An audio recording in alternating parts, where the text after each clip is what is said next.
माझं नाव राहुल. मी एका मध्यमवर्गीय कुटुंबातला साधा मुलगा. आयुष्य अगदी सरळ रेषेत चाललं होतं, जोपर्यंत तो अपघात झाला नाही. ऑफिसवरून घरी परतताना बाईकला जोराचा धक्का लागला आणि मी हॉस्पिटलमध्ये पोचलो. सुद्धी आली तेव्हा समोर पांढऱ्या गणवेशात एक मुलगी उभी होती. तिचे डोळे खूप शांत होते.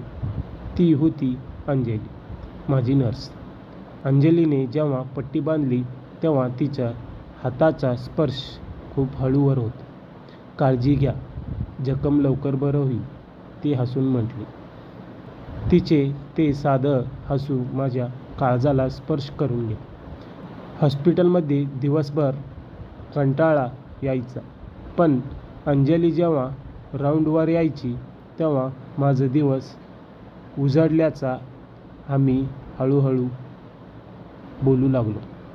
ती फक्त माझी नर्स नव्हती, तर ती प्रत्येक पेशंटाची तितकीच काळजी घ्यायची. तिची सेवा करायची वृत्ती पाहून मला तिच्याबद्दल आदर वाटू लागला.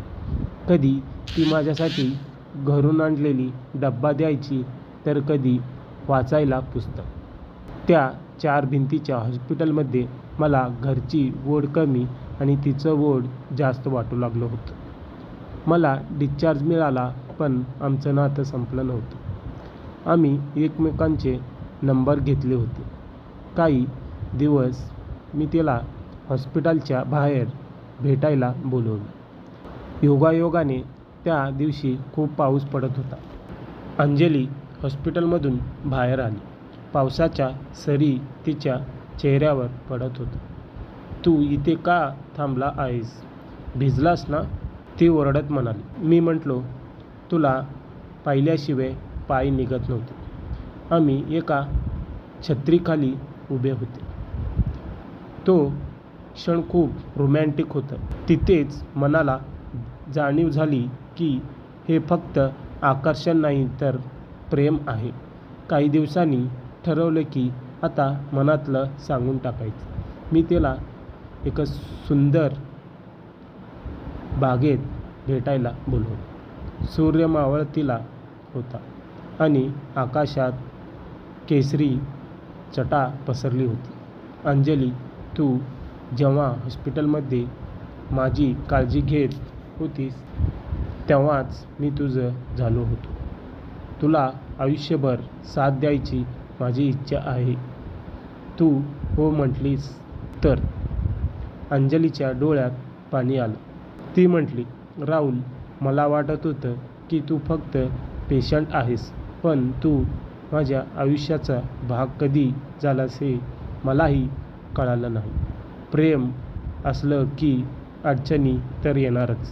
अंजलीच्या काम खूप कठीण होतं. रात्रपाळी, सण उत्सवांना सुट्टी नसणे यामुळे आम्हाला भेटायला वेळ मिळत नव्हता.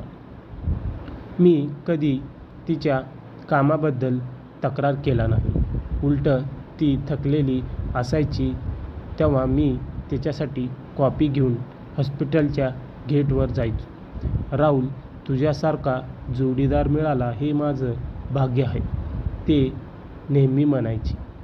अखेर आमच्या घरच्यांनी सुद्धा आमचं प्रेमाला होकार दिला. एका नर्सची सेवा करण्याची वृत्ती आणि तरुणीची साथ याचा सुंदर मिलाफ झाला. आमचं लग्न झालं. पण आजही जेव्हा मी आजारी पडतो तेव्हा ती माझी नर्स बनूनच माझी काळजी घेते आणि तिचं तोच राहुल राहतो. लग्नानंतर आमचं आयुष्य पूर्णपणे बदललं होतं. आता अंजली फक्त हॉस्पिटलमध्येच नाही, तर माझ्या घरची नर्स झाली होती. तिच्या कामापुरती असलेली निष्ठा पाहून मला नेहमीच तिचा अभिमान वाटायचा. अनेकदा रात्री जेव्हा ती कामावर असायची तेव्हा मला तिची खूप आठवण यायचं.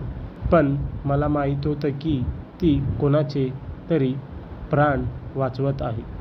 ती तिच्यासाठी मध्यरात्री गरम जेवण घेऊन जायचो तेव्हा तिच्या चेहऱ्याचा तो थकवा आनंदाने भरून जायचा. एखाद्या एकदा शहरात मोठी साथ आली होती. अंजली तितकेच दिवस घरी आली नाही. ती रात्रदिवस रुग्णांची सेवा करत होती. मला तिची काळजी वाटत होती. पण तिने फोनवर सांगितलं, राहुल, तू नेहमी सांगतोस ना की माझं काम महान आहे. मग आज मला मागे हटून कसं चालेल? तिच्या या शब्दाने मला धीर दिला. काही वर्षानंतर आमच्या आयुष्यात एका लहान पाहुण्याचं आगमन झालं. आमचं घर आनंदाने भरून गेलं. एका दिवशी संध्याकाळी आम्ही बागेत बसलो होतो. पाऊस नुकताच पडून गेला होता. अगदी तसंच जसं आमचं पहिलं भेटीच्या वेळी पडला होता.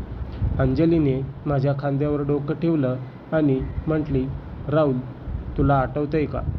जर ज्या दिवशी तुझं छोटंसं अपघात झालं नसतं तर आपण कधीच भेटलो नसतो.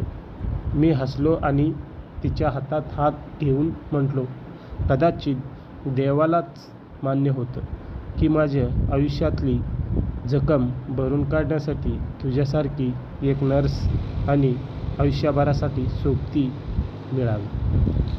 तर कथा आवडली असेल तर लाईक करा आणि सबस्क्राईब करा आणि